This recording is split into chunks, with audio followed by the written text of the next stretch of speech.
Subscribe कीजिए आपके अपने YouTube channel education for CBSE को और बेल आइकन को दबाइए ऐसे ही वीडियोस देखने के लिए।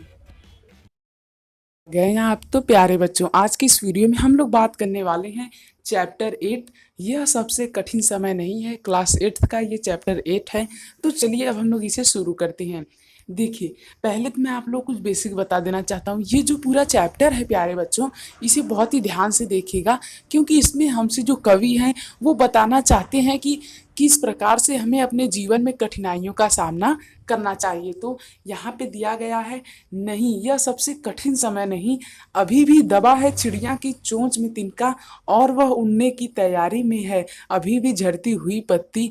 यानी कि यहाँ पे हमसे ये कह रहे हैं कि अभी सबसे कठिन समय नहीं है, अभी भी दबा है चिड़िया की चोंच में तिनका और अभी भी वो उड़ने की तैयारी में है। और इसके साथ साथ जो चिड़िया है उसके अंदर इस समय संकल्प है, यानी कि वो पूरे जोश में है और वो पूरी तरह से हर कठिनाइयों का सामना करने के लिए तैयार है। तो ओवरऑल इस पूरे पैराग्राफ में क्या कहना चाहते हैं कि जो चिड़िया है यानी कि एक जो पक्षी है वो अभी भी पूरी तरह से तैयार है।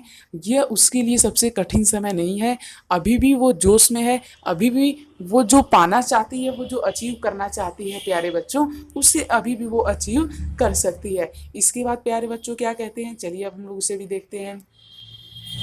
इसके बाद कहते हैं, थामने को बैठा है हाथ एक, अभी भी भीड़ है स्टेशन पर, अभी भी एक रेलगाड़ी जाती है गंतव्य तक। गंतव्य मतलब वो होता है प्यारे बच्चों कि ऐसा कोई स्थान जहाँ किसी को जाना हो। जैसे कि मान लीजिए कल मेरा फ्लाइट का टिकट है और कल मुझे जाना है मान लीजिए मुंबई। अब जब मुझे कल मुंबई जाना है तो मुंबई मेरा क्या हुआ, गंतव्य हुआ। तो इसे हम लोग क्या कहते हैं प्यारे बच्चों, गंतव्य कहते हैं। गंतव्य मतलब समझ में आया। देखिए, थामने को बैठा है हाथ एक, अभी भी भीड़ है स्टेशन पर, अभी भी एक रेलगाड़ी जाती है गंतव्य तक। यानी कि हमारा जो लक्ष्य है, हम जहाँ जाना चाहते हैं, अभी भी वहाँ पे जाने के लिए कई सारे रास्ते हैं। अभी भी हम लोगों का सहारा देने के लिए एक लोग खड़े हैं। अब ये जो लाइन है, थामने को बैठा एक है हाथ एक, इसका मतलब ये है कि जैसा कि मान लीजिए एक कोई दीवार है। अब इस पे यदि किसी को चढ़ना होता है प्यारे बच्चों, तो क्या अपने दोस्त को हाथ देता है, उसका दोस्त हाथ पकड़ के उसे क्या करता है, खींच लेता है। अब मतलब कि हाथ पकड़ खींच लेता है ना। जब हाथ पकड़ के इसे खींच लेता है तो इसे मतलब कोई सहारा मिला इस व्यक्ति को। हाँ, सहारा मिला इसका, और ये इसे चढ़ा रहा है, ये वाला सेकंड पर्सन इसे चढ़ा रहा है।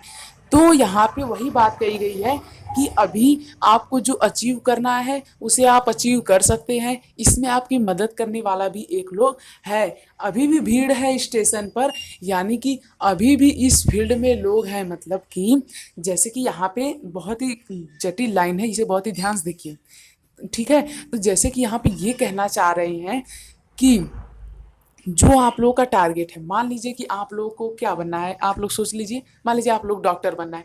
तो आप लोग यदि डॉक्टर बनना है तो डॉक्टर बनने के लिए भी कोई है अभी भी आपका जो सहारा कर सकता है। आप हिम्मत मत हारिए। और इसी के साथ साथ कोई अभी भी बहुत लोग ऐसे हैं जो डॉक्टर बनना चाहते हैं। ऐसा नहीं कि सिर्फ आप ही डॉक्टर बनना चाहते हैं, यानी कि भीड़ अभी बहुत है और रेलगाड़ी भी चलने वाली है। रेलगाड़ी भी चलने वाली का है क्या मतलब कि अभी भी आपके पास समय है, आप अभी भी चाहें तो उस रेलगाड़ी पे बैठ सकते हैं और डॉक्टर को अचीव कर सकते हैं। तो दो भाव निकालिए, मतलब कि कहने के अर्थ को समझिए, वो क्या कहना चाह रहे हैं। वो कहना चाह रहे हैं कि अभी भी पूरा टाइम ख़त्म नहीं हुआ है, अभी भी आपके पास बहुत समय है, अभी भी आपके पास इतना समय है कि आप अभी भी रेलगाड़ी में बैठ सकते हैं। जिस प्रकार से प्यारे बच्चों, यदि किसी को कहीं जाना होता है तो वो कहाँ बैठता है, रेलगाड़ी में बैठता है। अगर रेलगाड़ी छूट जाती है तो वो जा पाता है वहाँ पे, नहीं जा पाता है। इसीलिए समय रहते हमें रेलगाड़ी पे बैठ जाना चाहिए। सेम चीज़ यहाँ पे कह रहे हैं कि समय है अभी भी आपके पास, आप जो अचीव करना चाहते हैं वो कर सकते हैं। अभी भी कोई है जो आपकी सहायता करेगा, कोई अभी भी है जो आपकी सहायता करेगा। इसीलिए कहना चाह रहे हैं ये, जहाँ कोई कर रहा होगा प्रतीक्षा अभी भी कहता है, कोई किसी को जल्दी आओ आ जाओ कि अब सूरज डूबने का वक्त हो गया है। हाँ, यहाँ तक देखिए, तो यहाँ पे ये कहना चाह रहे हैं कि अभी भी कोई आपकी प्रतीक्षा कर रहा। अब देखिए ये पूरी पोयम जो है ना, इसमें हर एक पैराग्राफ का अलग अलग अर्थ है, तो बहुत ही ध्यान से देखते चलिए। जहाँ कोई कर रहा होगा प्रतीक्षा, अभी भी कहता है कोई किसी को, जल्दी आ जाओ कि अब सूरज डूबने का वक्त हो गया है। मान लीजिए प्यारे बच्चों, एक छोटा बच्चा जो होता है, जब वो खेलने जाता है तो पहले मान लीजिए वो स्कूल से आया तो वो सोचता है मैदान में मेरे दोस्त जो हैं वो मेरी प्रतीक्षा कर रहे होंगे, मेरा इंतजार कर रहे होंगे। इस सोच में जल्दी जल्दी खाना खा के चला जाता है खेलने। अब जब वो खेलता है, जब सूरज डूबने वाला होता है, तो घर में उसकी कोई प्रतीक्षा करता है, यानी उसके माता पिता, कि अभी आएगा खेल कर। तो यहाँ पे हमेशा कहीं ना कहीं आपकी कोई प्रतीक्षा कर रहा है। तो इस माध्यम से हमें ये समझाना चाह रहे हैं लेखक कि कवि हमें ये समझाना चाह रहे हैं कि हमें कभी भी हार नहीं माननी चाहिए। ऐसा नहीं कि हमारा कोई सपोर्टर नहीं, हमारा कोई साथ देने वाला नहीं, हमारे साथ देने वाले भी बहुत लोग हैं। अभी कहा जाता है उस कथा का आखिरी हिस्सा, जो बूढ़ी नानी सुना रही सदियों से दुनिया के तमाम बच्चों को। अब यहाँ पे कहा जा रहा है कि दुनिया के जो अलग अलग प्रकार के बच्चे हैं, यानी कि बहुत ढेर सारे बच्चे हैं, उन्हें अभी भी नानी क्या करती हैं, किस्सा सुनाती हैं। अब देखिए ये तो हो गया, हर चीज़ का दो अर्थ निकालिए। ये तो हो गया इसका शाब्दिक अर्थ। अब इसका हम लोग समझते हैं सांकेतिक अर्थ क्या है। अब ये कहना चाह रहे हैं यहाँ पे कि अभी भी कोई है जो आपको पढ़ा सकता है। अब मैं एग्जाम्पल के जरिए आप लोग को समझा रहा हूँ, कन्फ्यूजन तो नहीं ना हो रही है? हाँ, तो कन्फ्यूजन थोड़ी भी हो तो कमेंट कर दीजिए, ठीक। मुझे उम्मीद आप लोग कन्फ्यूजन नहीं हो रही होगी। तो देखिए यहाँ पे मैं आप लोग को एग्जाम्पल के जरिए समझा रहा हूँ, जो कि है डॉक्टर का एग्जाम्पल। तो बहुत ही अच्छा एग्जाम्पल मैंने दिया है। देखिए जैसे कि मान लीजिए आपको डॉक्टर बनना है, तो अभी भी कोई है जो आपको पढ़ा रहा है, आपको पढ़ा सकता है। जिस प्रकार से जो नानी है अभी भी तमाम बच्चों को क्या सुना रही हैं, कहानियाँ सुना रही हैं। मतलब प्यारे बच्चों, ओवरऑल भी मैं आप लोग को अभी अभी बताऊंगा, ठीक। तो आप लोग की सारी कन्फ्यूजन दूर हो जाएगी, टेंशन मत लीजिए, बस ध्यान से पेशेंस रख के सुनिए। उसके बाद क्या होता है, अंतरिक्ष के पार की दुनिया से लाएगी बचे हुए लोगों की खबर, नहीं यह सबसे कठिन समय नहीं है। यानी कि इसमें ये कहना चाह रहे हैं कि जो अंतरिक्ष है उसके पार भी एक दुनिया है, वहाँ से बचे हुए लोगों की खबर अभी आएगी। तो चलिए अब हम लोग आते हैं अपने डॉक्टर वाले एग्जाम्पल पे। देखिए अब उससे यदि हम लोग समझना चाहें, तो जितनी भी हमारी कामयाबी की खुशियां हैं, मतलब कि अभी तो हम लोग मेहनत कर रहे हैं।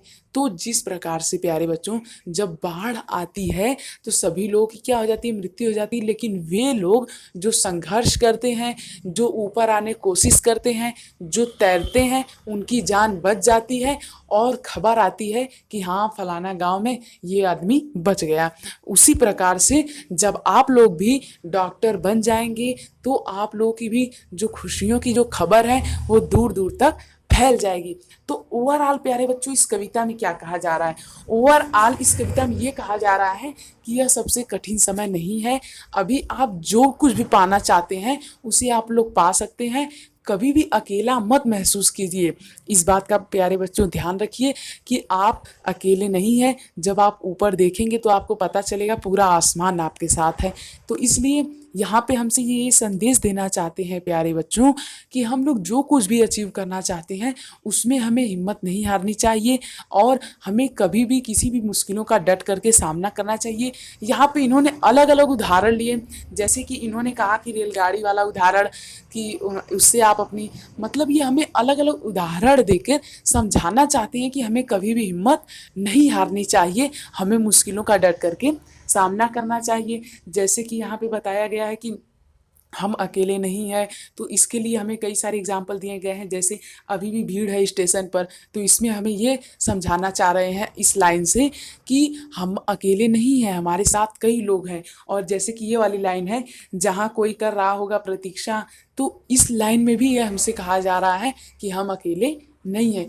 तो ओवरऑल ये हमें ये समझाना चाह रहे हैं कि हम अकेले नहीं हैं, हमें अपनी मुश्किलों का डट करके सामना करना चाहिए, और अभी भी ये जो समस्या है इसका हल ज़रूर होगा। तो मुझे उम्मीद है प्यारे बच्चों आप लोग को बहुत ही अच्छी तरीके से समझ में आया होगा। कोई भी डाउट हो, यदि सिंगल डाउट हो, तो भी आप लोग कमेंट में पूछ लीजिए, मैं आपको उसका आंसर जरूर दूंगा। सो थैंक यू, जय हिंद जय भारत। मिलते हैं अगले वीडियो में। चैनल को सब्सक्राइब जरूर कर लीजिएगा, और ऐसे ही और वीडियोज़ के लिए हमारे चैनल पर विजिट करें। थैंक यू, जय हिंद जय भारत अगेन।